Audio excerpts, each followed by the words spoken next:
I raised my son for 38 years, and it took him just 38 seconds to declare me incompetent. He took my house, my money, and tried to lock me in a mental facility using my own signature on what he called a loving power of attorney. If you think this is just another family story, you're dead wrong. Subscribe now so you don't miss what happens next in our most jaw-dropping stories. It was one of those mornings when the sea blended into the sky. Mist hung low across the horizon, a silvery veil pressing against the cracked windows of the little wooden house, perched alone on the edge of the Atlantic. Eleanor Quinn stood in her kitchen, her fingers curled around a chipped porcelain cup, steam rising from her peppermint tea. Her legs ached, that persistent old ache in the knees, but she stood there in her wool slippers, watching the fog roll in like soldiers crawling ashore. She was 78, a retired military nurse with a spine of iron and a memory that refused to soften. This house had seen war letters, a husband's ashes, and the steady disappearance of friends, one funeral at a time. She lived here alone now by choice, with her quiet rituals and long walks on the wet sand. She liked the stillness.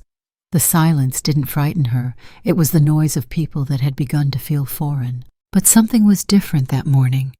Maybe it was the chill that crept in before she could light the fire, or the way the seagulls circled without calling. She felt it as she turned from the window as she picked up her mug and walked slowly toward the stairs. She never made it down. Her foot missed the third step. It was the slipper, she thought later. That damn loose slipper. The world tilted. Her body twisted in mid-air with an almost unnatural grace. Then the fall, silent at first like a tree in a forest with no one to hear. But then came the thud, sharp and final, and the sound of porcelain shattering, echoing down the wooden hallway. Everything went dim. Her breath caught. Her body screamed with pain, but she was conscious. She couldn't move her left arm. Blood, warm and sticky, pooled under her shoulder. She stared at the ceiling as if it might say something, as if her house might ask if she was okay. She didn't remember much after that, only the vague sensation of wind against her face when the paramedics arrived, the two bright lights in the ambulance, the scent of latex gloves and antiseptic, and then his voice. "Mom," soft, rehearsed, distant. "Dylan." She opened her eyes in the hospital bed. Her wrist was bandaged, a sling tucked under her elbow. IV tubes looped like vines around her hand. Her head ached. But it wasn't the physical pain that unsettled her, it was the sterile efficiency of her son's presence. Dylan Quinn, corporate lawyer, Manhattan suits and silk ties. She hadn't seen him in months. He lived 3 hours away and rarely called. But now here he was, leaning over her bed, wearing a face that looked sympathetic, but felt cold beneath the surface. "Mom, thank God. You gave us quite a scare," he said, placing a manicured hand on hers. She tried to speak, but her throat was dry. He reached for a cup of water with a straw and guided it gently to her lips. "Easy," he said, watching her sip. "You took a bad fall. You're lucky. No concussion, but your shoulder's fractured." She nodded faintly. "Home," she whispered. "I want home." Dylan's smile didn't reach his eyes.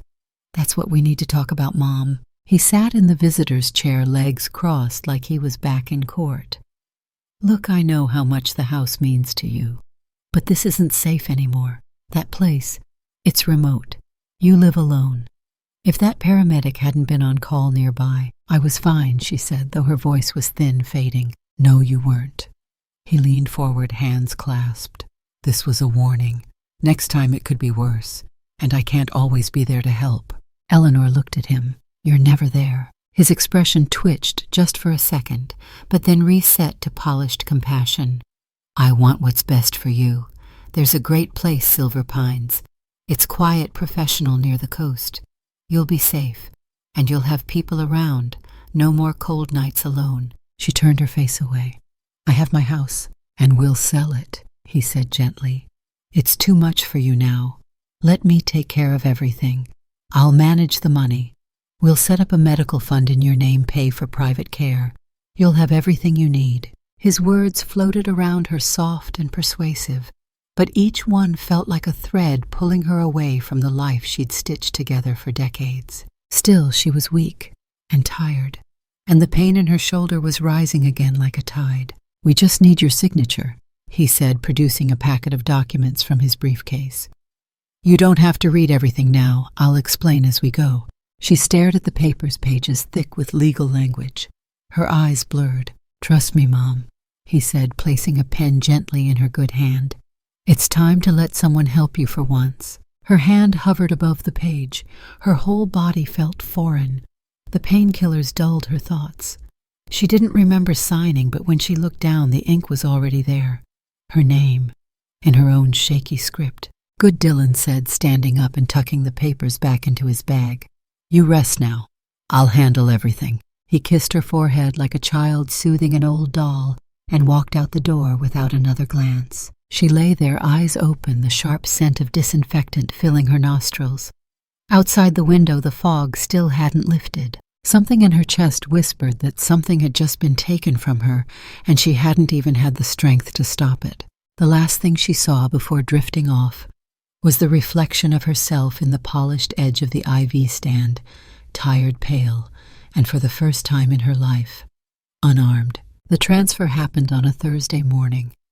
The sky was a washed-out gray, the kind that made everything look 2 shades paler than it should.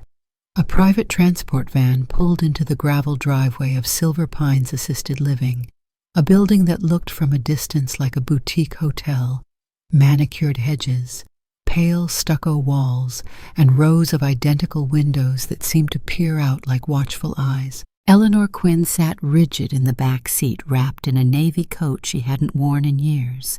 Her arm was still in a sling, her shoulder stiff, but what bothered her more was the silence inside the vehicle.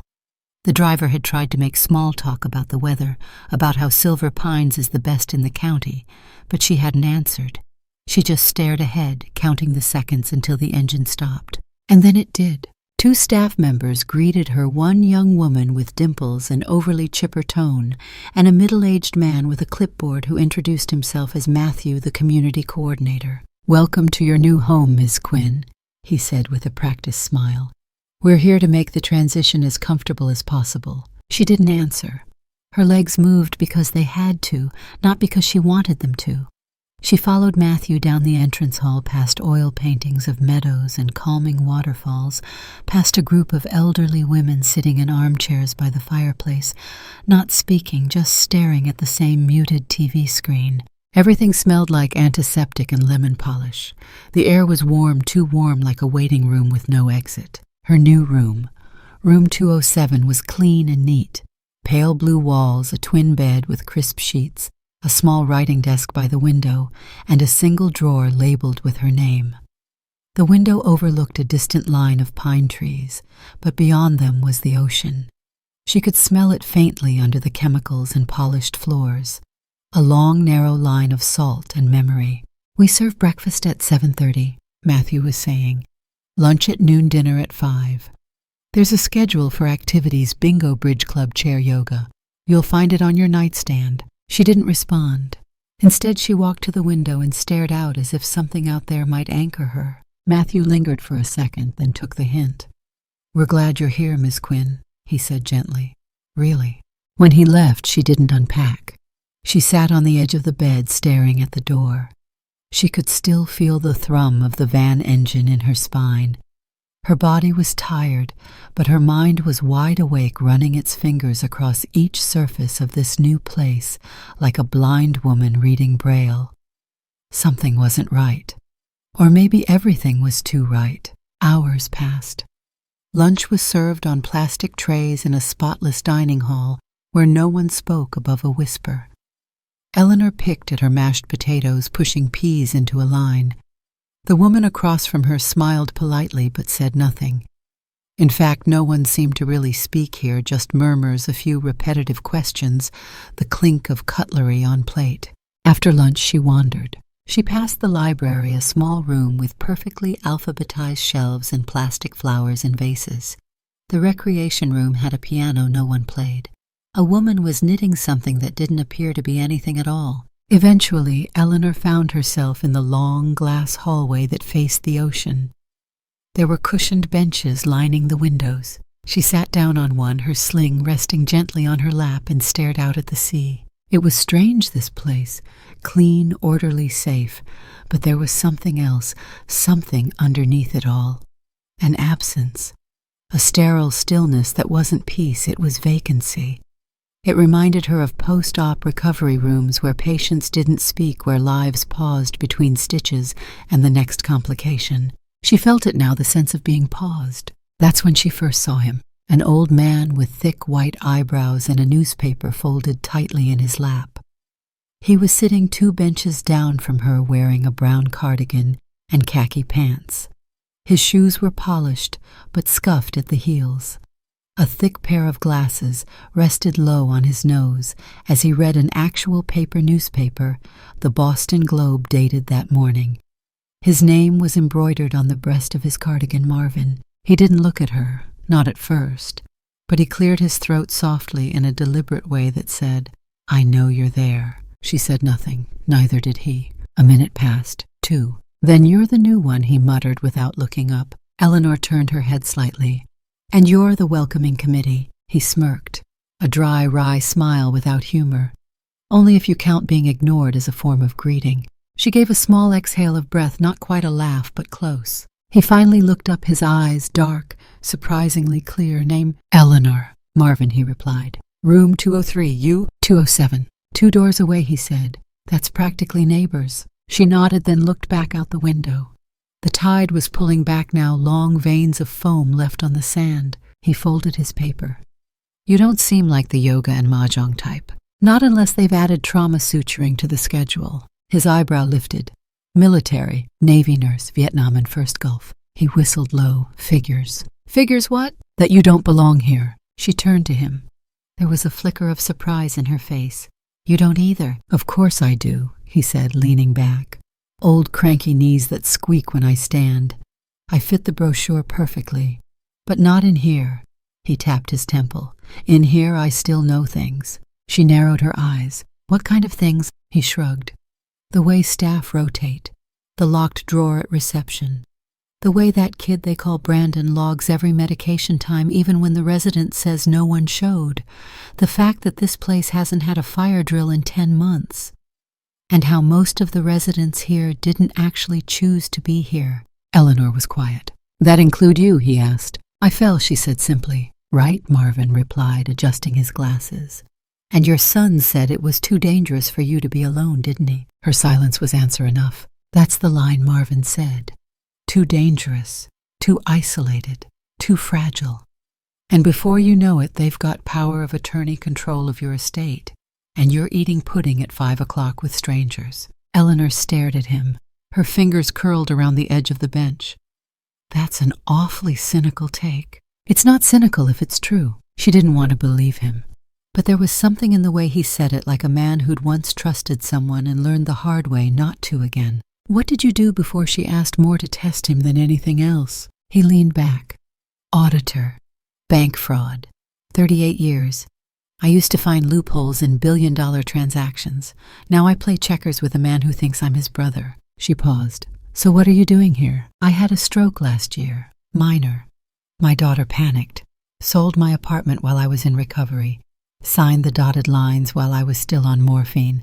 Told me this place was just for a few weeks. That was 14 months ago." Eleanor's throat tightened. "Now I wait," Marvin said, eyes drifting back to the ocean.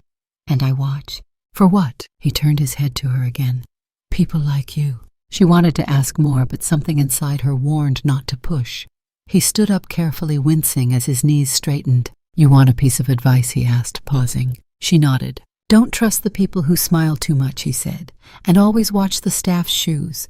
The ones who move too quietly are usually the ones you don't want behind you." Then he walked away, his newspaper tucked under his arm like a shield. Eleanor sat there long after he was gone. She watched the sea pull itself further away from the shore, as if retreating from something it couldn't face. She didn't want to believe Marvin. Didn't want to believe that the warmth her son had shown was a mask, that this place shiny and well decorated might be something else underneath. But the seed had been planted. The unease that had been crawling along the edge of her thoughts since the hospital was now blooming into something more concrete. She looked down at her lap, her good hand clenched into a fist. Something about this place was off, and she wasn't going to wait to find out the hard way. She would do what she'd always done in hostile terrain. She would stay still. She would listen. She would survive. And if necessary, she would fight her way out. The late afternoon sun spilled through the high windows of Silver Pines, soft and amber-colored, casting long beams across the hallway tiles like ribbons of honey. Eleanor was returning from the courtyard, her third walk of the day, when she heard voices in the lounge near the admin office. One of them stood out. It wasn't the clipped, rehearsed voice of staff or the sleepy tones of residents. It was sharper, younger, punctuated with that millennial sarcasm that made everything sound both brilliant and annoyed. "Ma'am, I promise it's the router, not your iPad," the voice said. "I'm not judging your Netflix account. I just need to reset the firewall." Eleanor slowed her steps. Through the doorway, she saw a man crouched by the corner modem. He wore a dark green polo with the logo of some tech support company and had curly hair tied back into a lazy bun. His arms were covered in tattoos, circuit diagrams oddly, and he had a laptop open on the floor cords sprouting from it like tentacles. The resident he was talking to, a sweet but hard-of-hearing woman named Barbara, just blinked at him and nodded vaguely. "That's fine, dear. I just want my stories." He smiled patiently, rebooted the modem, then stood up, cracking his knees. That's when he saw Eleanor watching. "Afternoon," he said, brushing his hands on his jeans.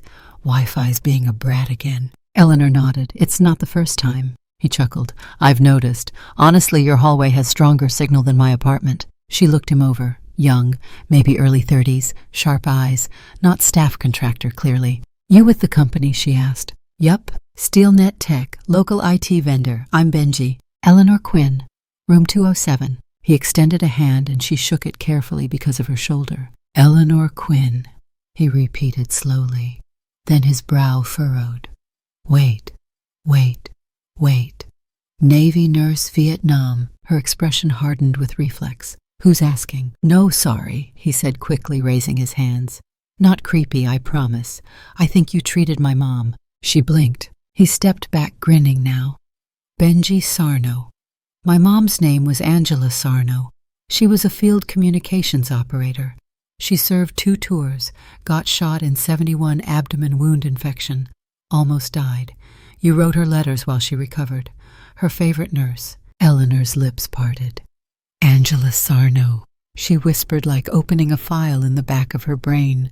"Blonde, soft-spoken, always humming." He nodded vigorously. "That's her." "My God," she said. "She used to braid my hair after night shifts." Benji laughed.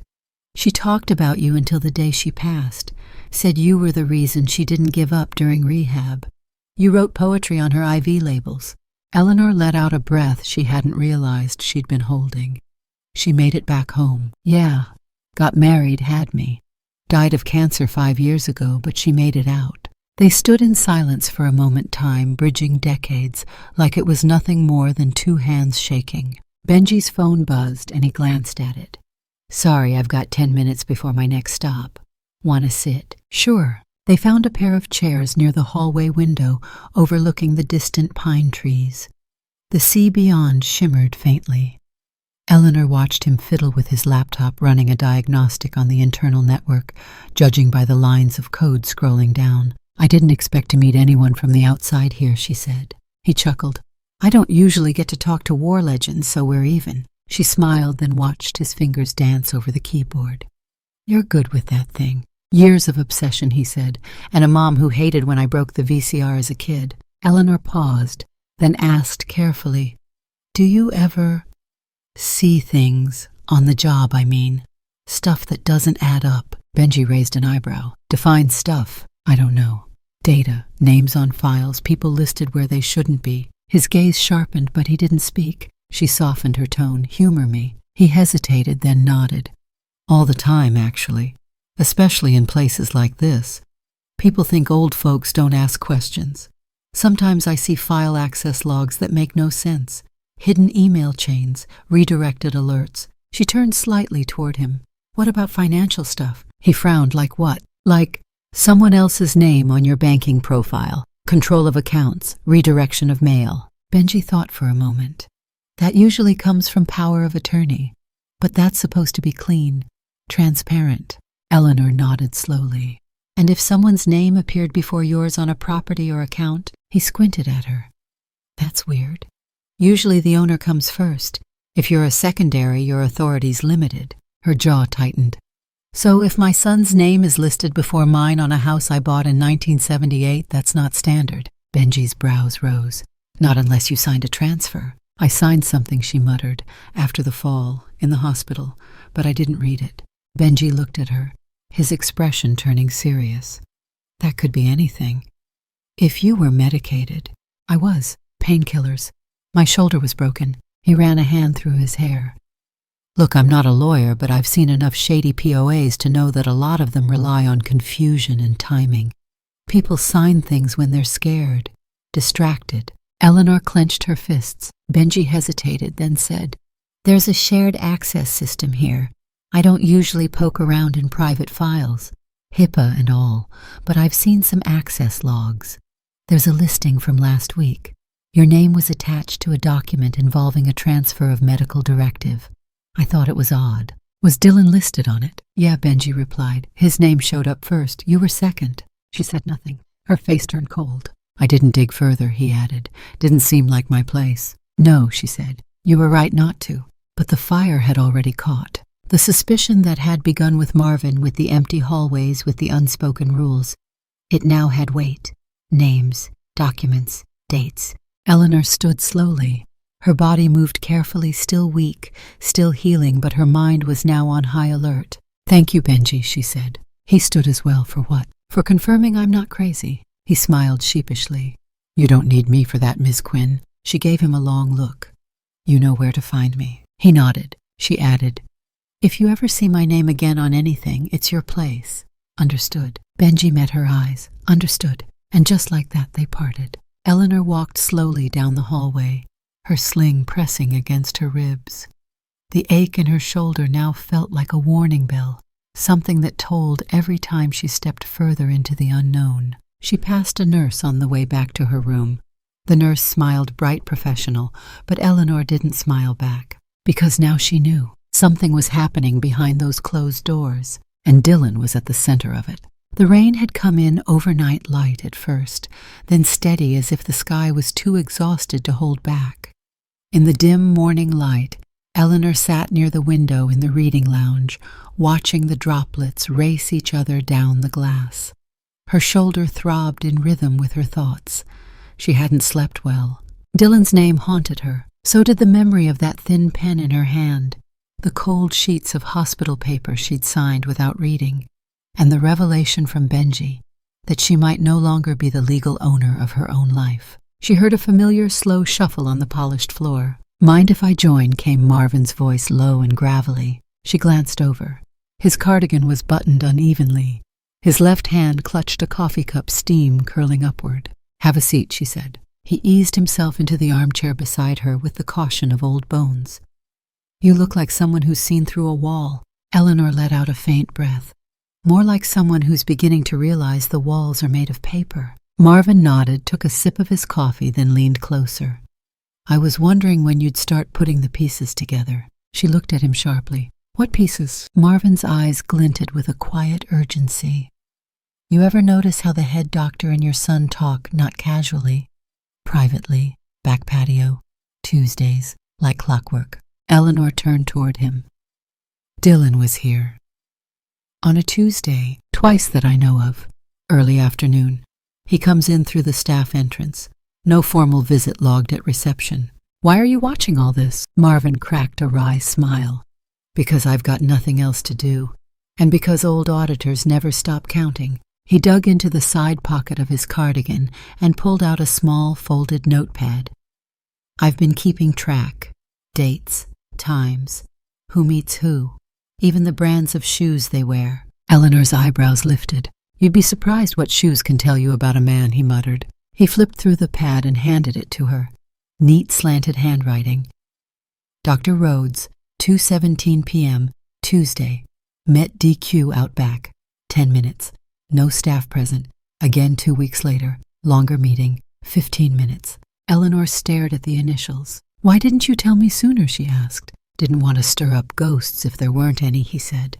But now I've seen the look in your eyes. Eleanor closed the notepad, slid it into her lap. I need to know exactly what I signed, she said quietly. If he changed anything, if I lost control of my estate, I have to know. Marvin leaned forward. Do you have a copy of anything? She shook her head. No. Dylan took it with him. But he left a document summary in my bedside drawer the first day I arrived. I read it once and couldn't make sense of it. I didn't think much of it then. Let's go get it. They waited until the lounge cleared. Then together they made their way down the corridor, Marvin walking like a man with time to kill Eleanor, like someone measuring every footstep. Back in her room, she opened the bottom drawer of her nightstand and retrieved a manila envelope, the corner already slightly dog-eared. Inside were 3 neatly stapled pages, Summary of Transitional Asset Management and Advance Directive Authority. Marvin sat at her desk, slipped on a pair of readers, and began reading. The silence stretched. Eleanor stood at the window, arms crossed, the ache in her shoulder, a dull pulse. After a few minutes, Marvin let out a sharp exhale. Damn. What? He looked up. This isn't just a summary. It's a masked transfer of legal authority. See this paragraph? He pointed. It says Dylan is authorized to manage, reallocate, and transfer assets on behalf of Eleanor Quinn during any period of incapacitation or recovery. The problem, there's no medical timeline specified, no expiration, and here look, to include real property and primary residence as per contract addendum. That addendum is not attached. Eleanor's breath caught. I never agreed to that, she said. But you signed it. He tapped the bottom of the page. Initials here. Handwriting shaky, which is expected post-fall. But notice this. He pointed again. There's a discrepancy between your legal signature on the medical directive and the one on this document. The slope's wrong. Pressure inconsistent. You think he forged it? I think someone did. Eleanor gripped the edge of the desk. I need to call the bank. I need to know if I still own my house. Marvin was quiet for a beat. Use the landline in the corner. Call the main branch. Ask to speak to the trust officer. But don't tell them who you are at first. Just ask if Eleanor Quinn is the primary on account. Do you remember the number? She nodded slowly. 468-0552-1978. Good, call. She picked up the phone and dialed. The tone buzzed in her ear twice, then a click. A female voice answered, crisp and professional. Trust and Estate Services. How may I assist you? Eleanor steadied her voice.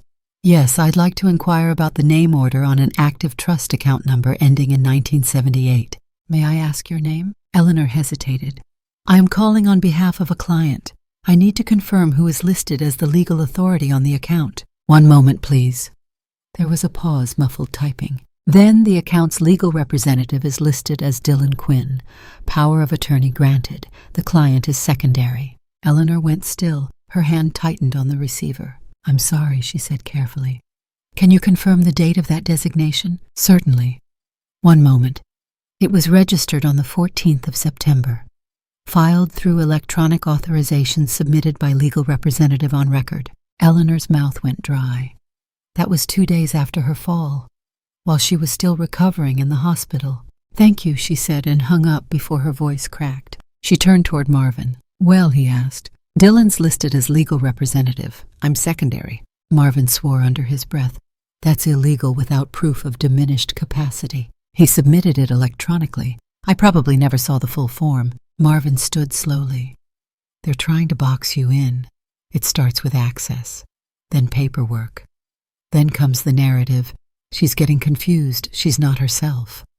Once that seed is planted, they can do anything. Eleanor sat down on the edge of her bed, the envelope still in her lap. I thought I was safe here, she said softly. No one's ever safe when money's involved, Marvin said, especially not in places like this. She looked at him. So what do I do? You document everything. Every conversation. Every strange behavior. You talk to Benji again. He might know someone who can pull the original file copies. We need evidence, real evidence, before this goes further. Eleanor nodded, fire creeping into her chest again. "You're not losing your house," Marvin said firmly. "Not if I can help it." She looked up at him. "Why are you helping me?" He gave a sad smile. "Because someone once tried to do the same thing to me, and I didn't fight back in time." Eleanor held his gaze. "Then let's make sure this time ends differently." He nodded once. "Start with Benji. He might be your back door." "I'll find him," she said. Marvin glanced at the window. The rain had stopped. The sky was still heavy, but now it looked like something might finally break through. "You're not losing your mind, Eleanor," he said almost in a whisper. "You're just starting to remember who you are." It was almost midnight when Eleanor knocked on the maintenance room door. Benji looked up from the humming server unit, startled, his face lit in green from the rack lights. "Miss Quinn," he said, lowering his headphones. "Are you okay?" "I need your help," she whispered. "Tonight." He didn't ask more, just nodded. They went to the staff computer lab unlocked. Thanks to Marvin's swipe card, he borrowed it during a routine blood pressure check. The hallway was silent except for the faint beep of the night nurse logging vitals. Benji sat Eleanor at the terminal farthest from the door, cracked his knuckles, and began typing. "You remember your old email password?" "I think so. Try." Eleanor hesitated, then typed Quinn 1971, hands trembling just slightly. "Login failed." Benji leaned over. "Let me run a recovery bypass." He opened a command shell and launched a sequence, 1 part official tech utility, 3 parts ethically gray. A few minutes later, the inbox opened like a dusty box in the attic. It was all there. Receipts, notifications, financial summaries, hidden beneath the clutter of newsletters and military vet updates. Benji's eyes narrowed. "There's a string of emails flagged from your bank." He clicked. 2-factor login alerts. Device changes. Then a quiet paper trail of documents forwarded from Eleanor's account to a secondary address, dqfirmcormaclaw.com. Benji paused. "That's not your domain, is it?" Eleanor shook her head slowly. "Never heard of it." He traced the address. Cormac Law, Manhattan. It's a shell firm, no real clients listed, barely any online footprint. He typed faster. "It's run by someone named Vincent Kerrigan." The name froze Eleanor. Kerrigan. That's Dylan's old roommate in law school. Benji's tone darkened. "This firm's been active for 2 years. Transactions logged every quarter.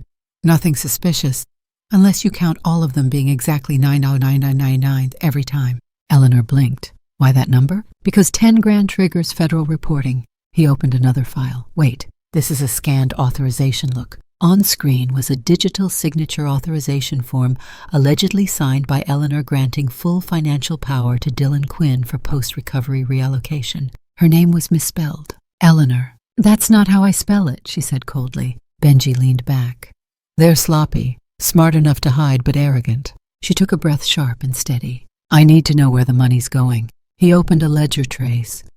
"Looks like Dylan's been funneling funds, small amounts weekly, to a Cormac trust account.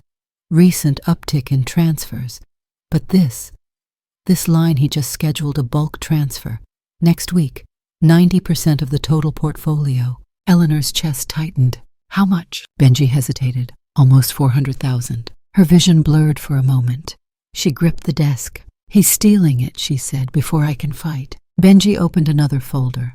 "Wait, there's a draft email never sent, to a Dr. Lance Kitteridge." "Who's that?" "A clinical psychiatrist, head of Elder Cognition Unit at Mercyview." Benji clicked open the email. The subject line read, REEQ status. The message, "Mom's confusion episodes are increasing. She misplaces time, forgets names. I believe we should consider a permanent care plan. Let me know how we can proceed with involuntary placement paperwork. I'll handle legal, discreetly." The timestamp, 5 days ago. Eleanor stared at the screen, the room swimming. The last line echoed in her mind like a stone hitting deep water. "I'll handle legal, discreetly." Her knees nearly gave out. Benji caught her arm gently. "He's trying to institutionalize me," she whispered, "to shut me up, so he can take everything." Benji nodded grimly.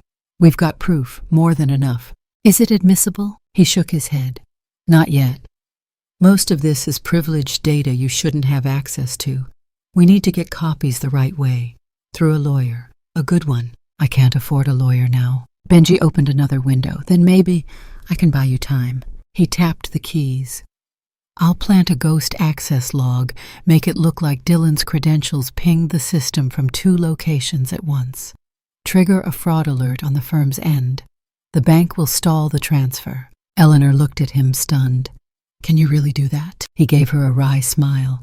I was hacking vending machines before I got my license. Watch me. In 10 minutes, the fake login was in place. The firewall echoed a false flag. A report auto-generated quietly sent to Cormac's compliance email with a mirrored CC to the originating server. Transfer delayed. Benji turned to her. That buys you about 72 hours before they clean house. Then I need to move fast. He nodded. And you need Marvin. He's the only one they can't dismiss. Eleanor sat in silence, her fingers pressed together, gaze locked on the email from her son. He thinks I'm losing my mind. He wants you to, Benji said. That's different. Outside, the wind howled up the hill and slammed into the window like a warning. Eleanor stood. I need a printed copy of that letter, and the fake signature. I want to hold it in my hand. Benji clicked print and pulled out the pages. As he handed them to her, he said, You're fighting a war. She took the pages like a soldier receiving orders. I've fought worse, she said, but never against my own blood. They walked back to her room in silence, the hallway empty, the only sound the echo of their steps. Back in her room, Eleanor hid the printed papers inside the lining of her suitcase. She zipped it shut, placed it carefully beneath her bed, then turned and looked out the window. The fog was thick over the sea again, the kind that erased horizons. But Eleanor could see through it now, not clearly but enough. Tomorrow she would speak to Marvin, and then she would strike back. The rain had not stopped for hours. It beat against the windows of Silver Pines like a relentless tide tapping the glass, with fingers of warning drenching the gardens outside in a blur of gray and green. Inside, the corridors were hushed. Nightfall had sent the residents to their rooms, nurses moving quietly in soft shoes, the air perfumed with antiseptic and lavender. In room 109, Eleanor Quinn sat at the edge of her bed, fully dressed. She had changed from her usual soft sweater into a long beige coat, zippered to the chin. Her hair, usually neat and pinned, now hung loose in defiance. The envelope with Benji's printouts was sewn into the lining of her travel bag. But that wasn't what weighed heavy in her palm now.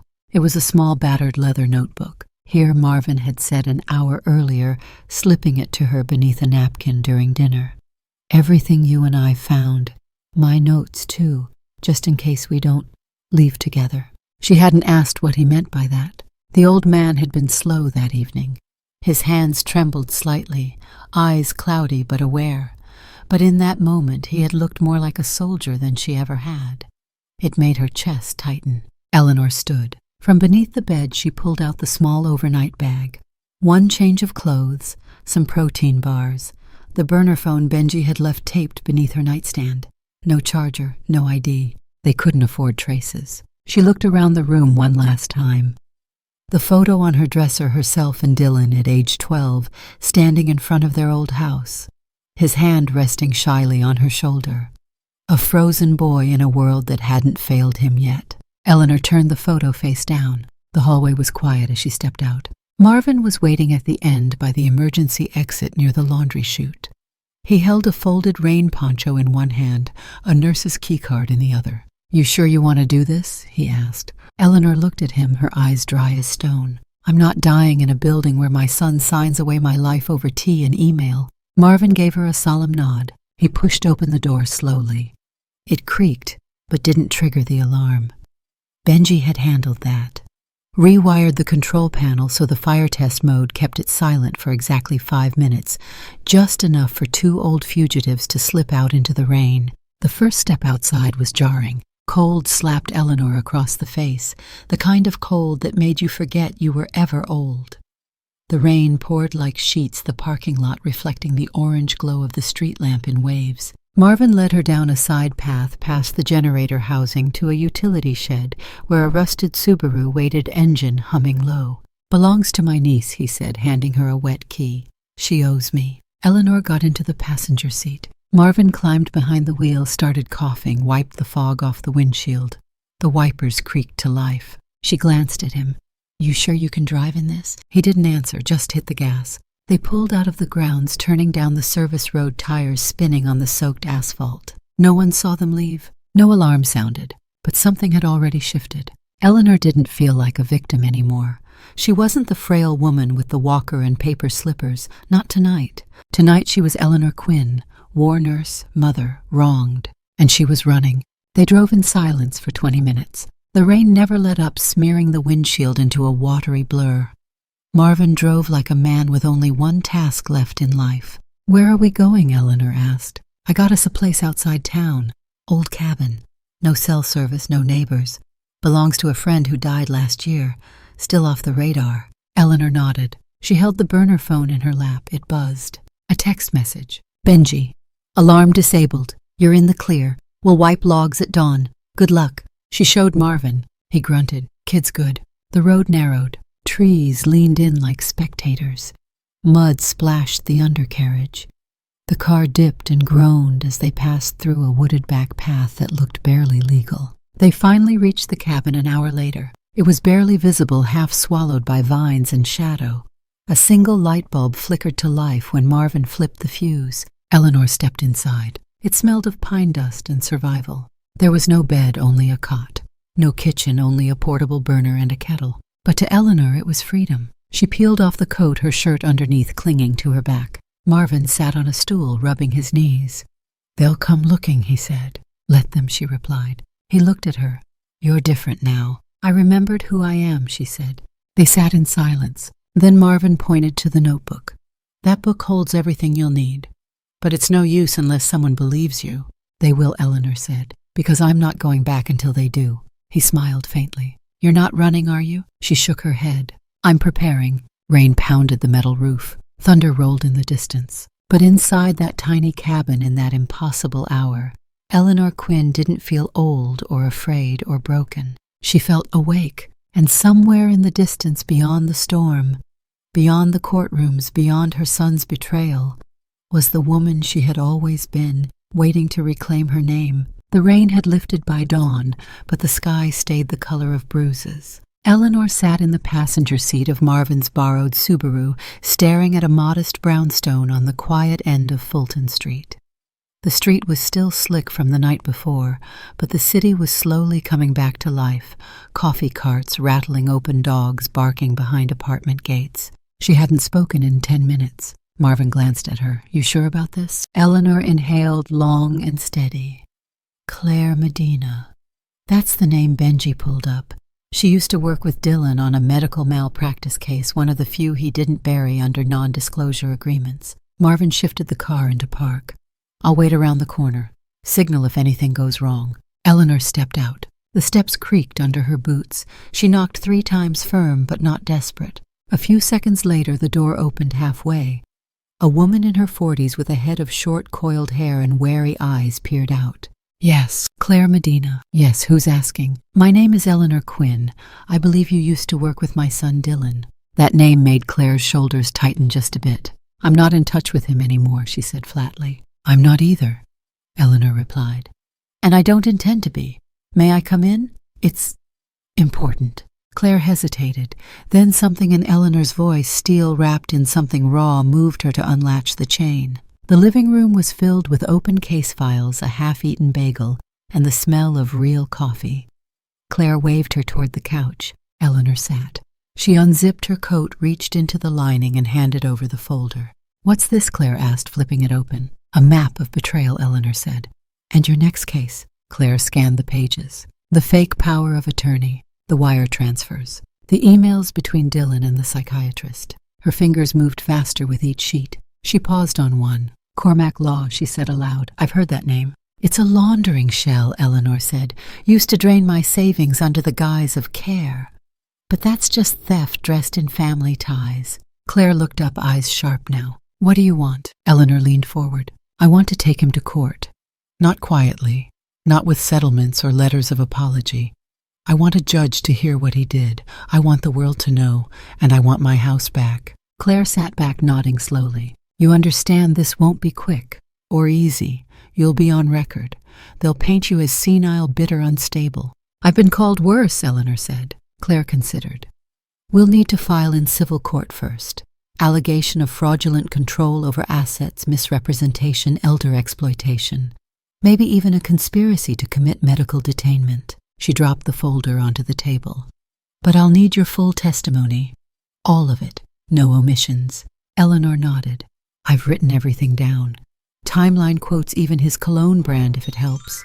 Claire chuckled softly. Then, as if a dam had cracked, Eleanor's shoulders sagged. Her hands clenched tightly in her lap and her voice faltered. I didn't raise him to be this, she said. A pause. I gave up my 20s in the jungle, patching up boys who called for their mothers as they bled out.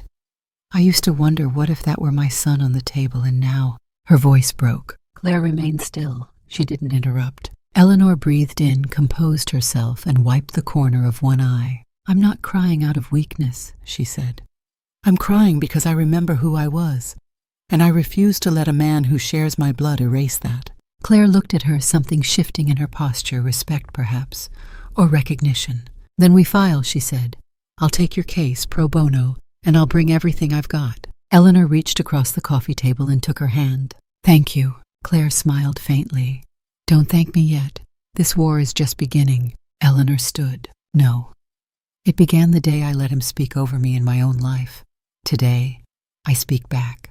She turned toward the door. Claire followed her out. I'll draw up the first motion tonight, she said. Expect press. This will get ugly. Eleanor paused on the stoop. If I could bandage a soldier's leg while bullets ripped through the trees above me, she said, then I can damn well face a courtroom. Claire didn't argue. Behind her, the street stretched out a winding path full of uncertainty and noise. But ahead, justice. And Eleanor Quinn was walking straight into it. The knock on Claire's office door came just before noon. It wasn't the soft rap of a nervous client. It was hard, deliberate legal. She opened it to find a courier in a gray vest holding a stack of papers in a plastic sleeve. Emergency civil commitment order. From Ms. Eleanor Quinn, he said. Signed and time-stamped. Claire took the document, scanning quickly. Her jaw tightened. Dylan had made his move. 2 blocks away, in a sleek, high-rise, Dylan Quinn stood at the window of his 29th floor office phone pressed to his ear. I don't care how fast you make it happen, he barked. She's unstable, she's confused, and she's disappeared. That qualifies under Code 3 for mental deterioration. He turned, facing his assistant. Send the release to Dr. Renner. Have him add any signs of delusion we can get away with. I want her legally committed before she shows up with any wild stories. Downstairs, his secretary was already fielding calls from reporters who'd gotten wind of a legal dispute involving one of New York's top attorneys and his aging mother. The mask was slipping, and beneath it something ugly twisted and smiled. Claire slammed the papers onto the desk in front of Eleanor. He's filing for involuntary psychiatric commitment. Says you're a danger to yourself. Eleanor didn't blink. She was sitting straight, composed in a dark wool sweater and slacks, the envelope of evidence open between them. What does it mean, she asked. Claire ran a hand through her hair. If the court accepts it, a team can show up at your door, sedate you, and place you under medical surveillance for 72 hours. Eleanor looked out the window. 72 hours is long enough to drain everything I have left. Claire nodded grimly. He's trying to beat us to the court system, smear you before you can stand up. And he's calling in favors, his psychiatrist, his contacts. This was planned. Eleanor leaned forward, eyes steely. Can we fight it? Yes, Claire said, but we have to act now. She gathered the papers into a folder and grabbed her laptop. Luckily, we have our own evidence. She opened the file Benji had decrypted 2 days earlier. A screen recording grainy but clear of Dylan in a Zoom meeting with Dr. Renner. He's paranoid. Thinks I'm trying to take something from him, Dylan's voice said through the speaker. She forgets things, repeats herself. I'm worried. Honestly, she should be in care full time. Dr. Renner nodded in the recording. You want me to write it up? Dylan smiled. Yes, discreetly. Just something to nudge the paperwork through. Claire paused the video. We show this in court, he's finished. Eleanor nodded. It's time. Claire filed an emergency motion for injunction legal talk for put a hold on this madness now and uploaded the video evidence along with sworn statements and a counter-declaration of mental fitness signed by a third-party physician Marvin had arranged. Within hours, a judge reviewed the file. That same evening, Claire received the email she needed. Temporary stay granted. Emergency hearing scheduled Thursday, 9 a.m. She printed it and slid it across the table to Eleanor. You're safe for now. Eleanor exhaled slowly, like releasing a lungful of war smoke. Across the city, Dylan Quinn was screaming into a phone. "What do you mean denied? That's not how this is supposed to go." His assistant hovered by the doorway, afraid to enter. Dylan slammed the phone down and paced the length of his office. "She's 78, she tripped over a damn staircase, and now she's about to humiliate me in open court." He stared at the skyline, breath ragged. "You should have stayed quiet, Mother." At 3 a.m., Eleanor couldn't sleep. She sat by the window of Claire's spare guest room, looking out over the street lamplit quiet. The air felt tense like thunder before lightning. Marvin had called earlier to check in. He promised to appear at the hearing if needed. Benji had offered to testify on the digital evidence chain. Claire was prepping the timeline evidence and legal strategies. And yet Eleanor felt it most clearly now. This wasn't about evidence. It wasn't even about money. It was about being heard. She'd spent years softening herself for others, smoothing out the sharp corners, so no one bled from her truth. But now no more smoothing. Now was the time to sharpen. At sunrise, she stood before the mirror. She pinned up her hair, put on a navy blazer that once fit her perfectly and still mostly did. Then she looked at herself. Not the wrinkles, not the wear, but the eyes. Steady, defiant. And beneath it all, something deeper: dignity. Thursday, 9 a.m., Civil Court, Manhattan. Claire and Eleanor stepped through the metal detectors and into the marble halls. Across the corridor, Dylan waited in a sharp navy suit flanked by Dr. Renner and a tall woman in heels, his legal counsel. He didn't look at his mother, didn't nod, just adjusted his cuffs like he was preparing for a performance. Claire leaned in. "They'll push hard, try to rattle you." Eleanor touched the edge of her blazer pocket where the photo of her and Dylan as a boy sat folded. "I've been under fire before," she said. "They don't scare me." Claire smiled. "Good." They entered the courtroom. What followed wasn't a dramatic TV trial. It was quiet, cold, sharp. Eleanor spoke clearly, laying out her suspicions and the steps she'd taken to uncover the truth. Claire showed the bank records, the altered authorization forms, the video of Dylan. The judge, a woman in her 60s with a no-nonsense face, asked pointed questions. When it was Dylan's turn, his lawyer tried to reframe everything. He was concerned, she said. Her fall, her isolation. The intention was protective, not exploitative. Claire objected. And then came the video, played on the courtroom monitor. Dylan's voice filled the room. "She forgets things, repeats herself. Just something to nudge the paperwork through." The silence that followed was brutal. Even Dr. Renner looked away. The judge didn't rule that day. She said she needed time to review the full petition and would issue a decision within 48 hours. But as Claire and Eleanor stepped outside into the waiting cameras and murmurs of journalists, it didn't feel like a loss. It felt like something had cracked open, a lie exposed, a mask shattered. And though Dylan walked briskly to his car without answering questions, the image of his mother standing tall, composed and unflinching was the one that made the evening news. The courtroom felt colder than usual. It wasn't the air conditioning, it was the silence. A loaded electric silence that settled over the gallery like a storm cloud. Eleanor Quinn sat between Claire and Marvin, her spine straight, her eyes forward. Her fingers lightly resting on her lap trembled only slightly like a violin string ready to sing. Dylan sat across from her, his face a well-rehearsed mask of concern. His suit was impeccable, his hands folded. A man performing Loving Son with Broadway precision. But behind his lawyer's briefcase sat 2 small flash drives and a binder thick with screenshots, emails, and deception. The judge, Honorable Ruth Navarro, entered the chamber. She was sharp. 60 silver hair pulled into a knot. Her presence was not loud but absolute. When she spoke, even the walls listened. "We are here to assess the validity of the emergency civil commitment request filed against Ms. Eleanor Quinn and to review the counterpetition with supporting evidence filed by Ms. Claire Medina on behalf of the respondent." Claire rose first. "Your Honor, what's at stake here is more than just property or guardianship.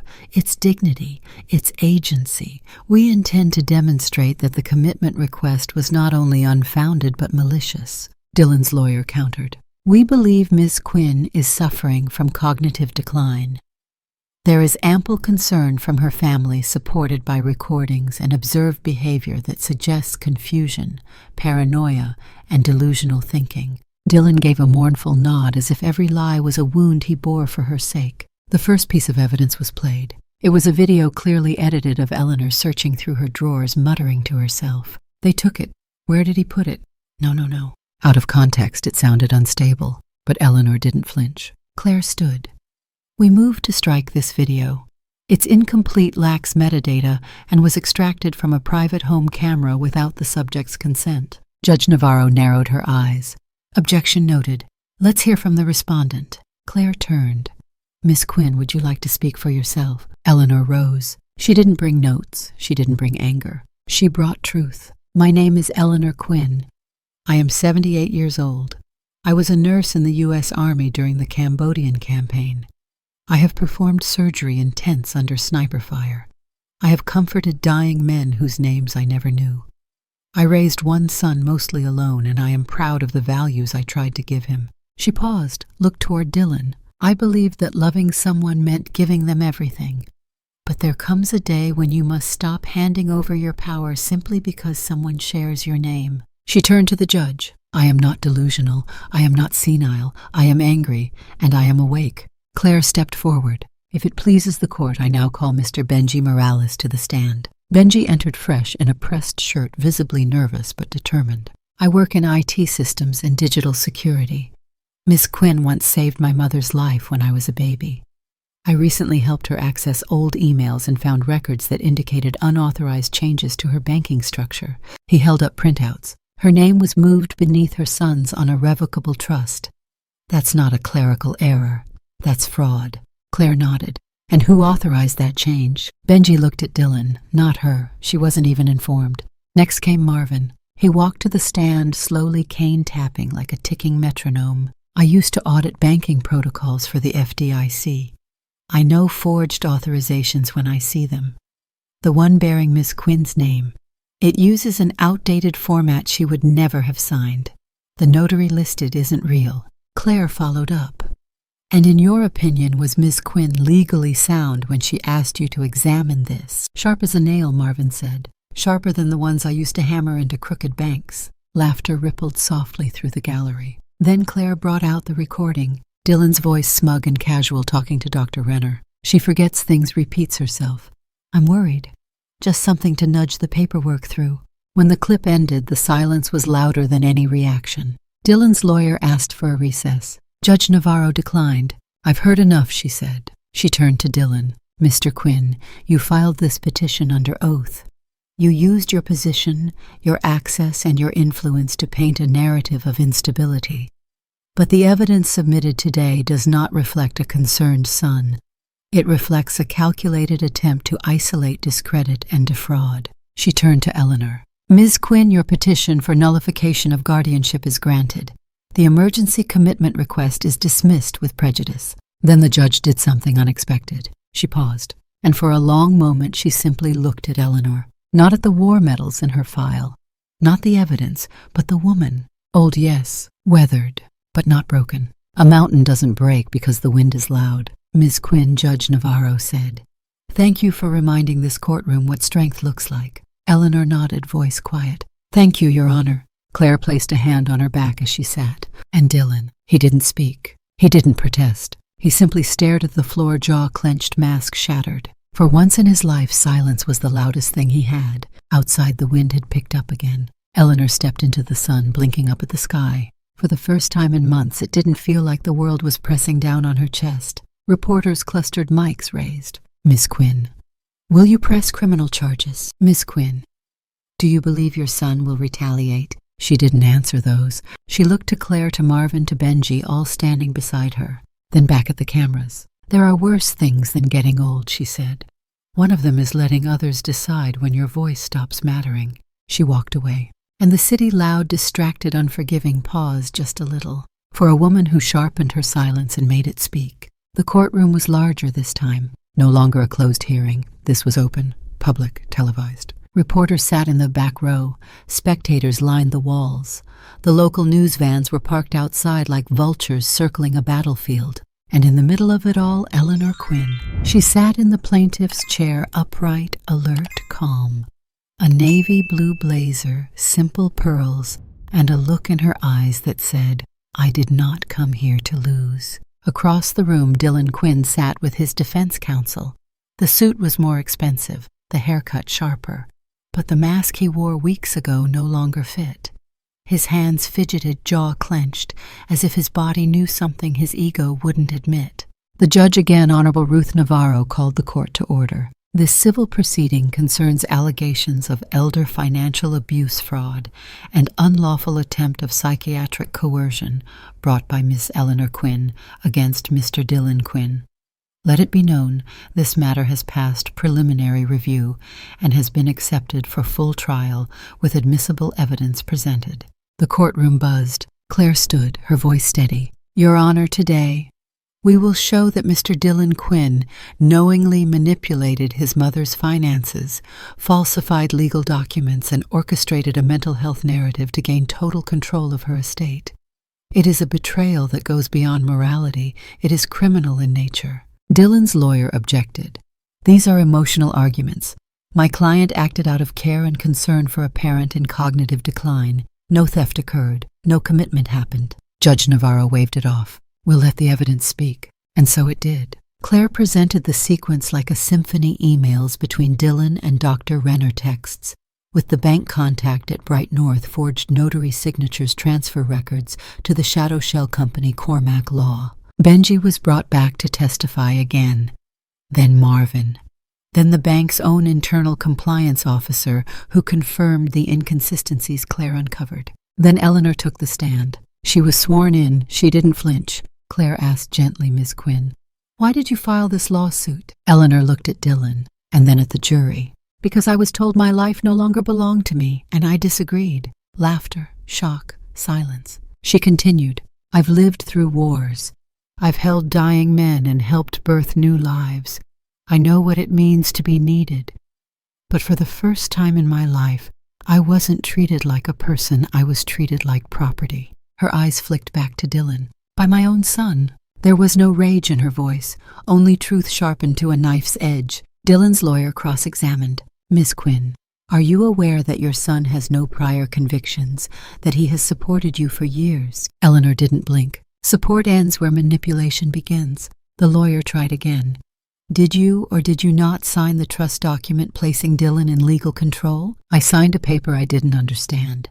In a moment of fear, and in the middle of grief. What grief? Eleanor's lips pressed. Grief for the son I thought I raised. Claire stood. No further questions. Then it was Dylan's turn. He was nervous, twitchy. The air around him seemed thinner. His lawyer whispered something. Dylan stood anyway. He took the witness stand with the caution of a man who knows the ground is cracked beneath him. I didn't mean to hurt her, he said. I panicked. I was scared she'd fall again. I thought if I could manage the estate, sell the house, I could secure her care. I never wanted her committed. Claire approached slowly. You communicated with a psychiatrist to prearrange her institutionalization. You formed a company with no employees to siphon her equity. You impersonated her voice on phone calls to the bank. That wasn't panic. That was planning. Dylan's voice cracked. You don't understand. I was drowning. My marriage was collapsing. The house needed work. The firm was downsizing. So you turned to your mother's life savings. Dylan looked down. The courtroom was still. I thought she owed me, he whispered. There it was. Not shouted. Not angry. Just real. Raw and ugly. The courtroom broke into hushed murmurs. The judge banged her gavel. Order. Claire returned to her table. Eleanor didn't look away. She had stared down mortar fire in the jungle. She could stare down a boy who had once held her finger and called her mommy. Judge Navarro took a deep breath. Mr. Dylan Quinn, this court finds substantial evidence to support the plaintiff's claims. The financial documents have been doctored. The narrative constructed around Ms. Quinn's mental health has been discredited.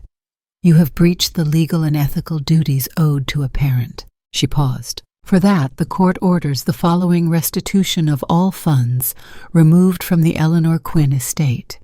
Revocation of any fiduciary power, 1-year suspended sentence, and 2 years of mandatory probation under financial supervision. Dylan's face collapsed, a man unraveling in silence, and the judge added a permanent no-contact order with respect to Ms. Eleanor Quinn, her property, or any assets tied to her estate. Gasps from the gallery. But Eleanor, she exhaled softly, not in triumph. In release, Judge Navarro turned to her. Ms. Quinn, this court recognizes your strength. not just in surviving, but in standing. On behalf of a justice system that often fails people like you, I thank you for holding the line. Eleanor nodded, eyes full. Claire's hand found hers under the table. The reporters outside exploded when they exited the courtroom. Ms. Quinn, will you speak to the media? What would you say to your son? Do you believe justice was served? Eleanor paused on the courthouse steps. She looked up at the sky, then back at the cameras. I've spent my whole life patching up wounds, some visible, some not. This one ran deeper than most. But today, I stitched something shut. Not just for me, for every parent who was told they were a burden, for every elder who was treated like a bank account instead of a human being. Then she turned and walked into the sunlight, Claire beside her, Marvin behind, Benji waiting at the car. Dylan remained inside, alone, silent, disinherited not by court order but by his own choices. And the world for once didn't look away from what had been done to an old woman. It looked at her and saw not frailty but fire. The wind off the Atlantic hadn't changed, still sharp, still persistent. It met Eleanor Quinn like an old friend brushing against her face, whispering through her hair. But this time she didn't flinch. She stood taller. She didn't brace herself. She welcomed it. The taxi pulled away, tires crunching the gravel of the driveway. And there it was, her house. The cedar-shingled cottage she once left on a stretcher, thinking it might be for the last time. The porch creaked with familiarity. The front door, freshly painted but weather-worn, still leaned slightly on its hinges. Eleanor climbed the steps slowly, not from weakness but reverence. She unlocked the door with a new set of keys. The lock turned like a promise.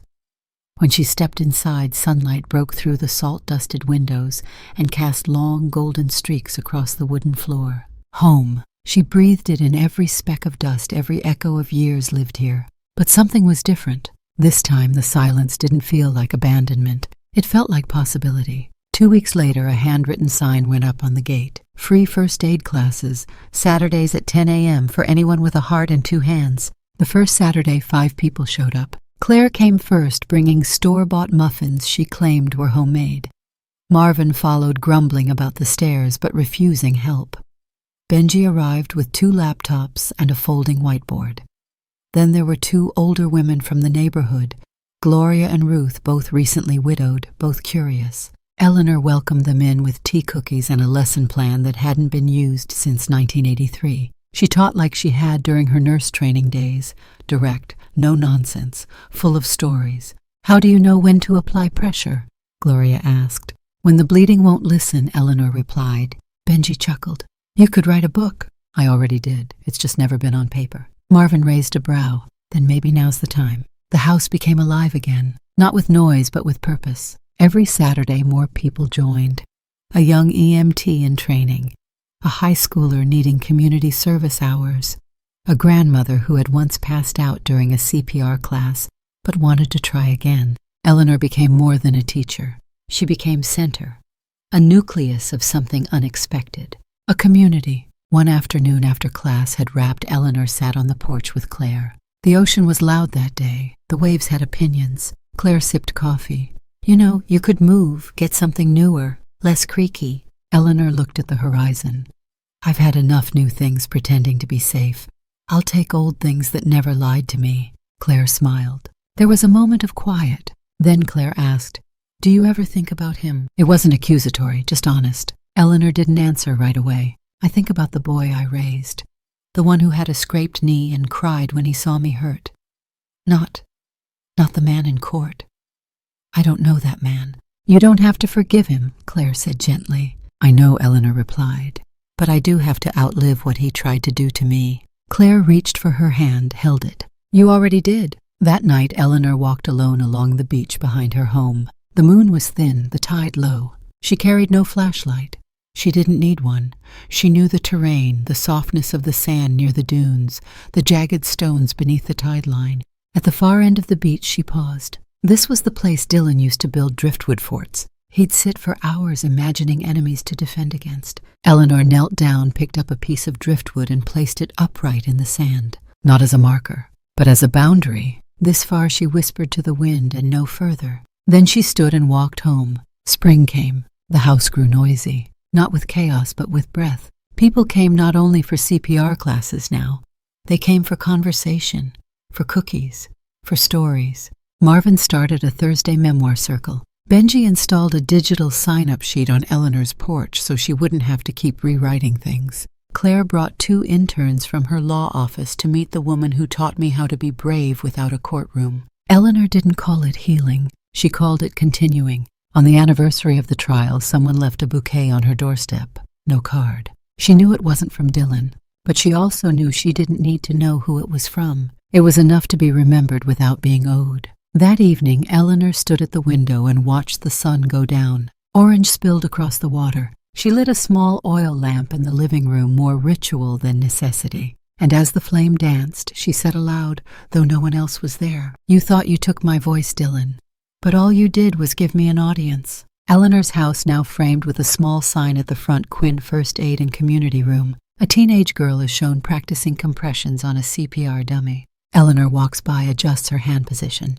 Not with fear, she tells the girl, with resolve. "You're helping someone fight for their next breath. Show them it's worth it." The girl nods. Eleanor walks outside. The wind picks up. She closes her eyes, breathes in. Then she opens them and smiles.